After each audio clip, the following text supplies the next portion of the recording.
මම දැක්ක මේ SMS එකක් තියෙනවා අපි මල්ලිගමට ෆෝන් එකේ දෙයියා ඔයා දොයිද කියලා කෙල්ලෙවල තියෙන්නේ. මුට දෙයියා පන්දින්ට කලින් දෙයියා සුදු දෙයියා බෝල දෙයියා බණ්ඩ දෙයියා සුමන් දෙයියා අවුරුදු දෙකක් තුනක් ගියාම ඉන්දියා මේ ජපන් ක්‍රමයට. ඔයා කන්න මම පස්සේ කන්නම්. ඔයා නිදා ගන්න මම පස්සේ කන්නම්. අවුරුදු 4-5ක් ගියාම ඉන්දියන් ක්‍රමයට. ඕයි නැගිටිනවා. මට යන්නේ නැද්ද? ඒ ඉන්දියන් ක්‍රමයට.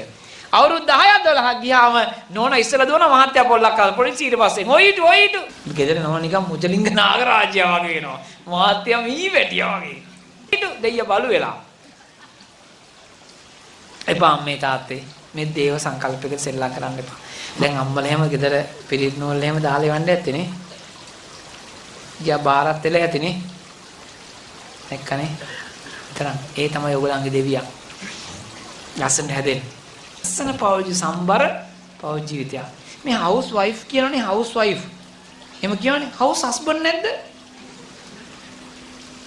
ඒක දෙක සම වෙන්න ඕනේ නැත්තම් පෞජි සාර්ථක වෙන්නේ නැහැ. ලස්සනට හැදෙන්නේ.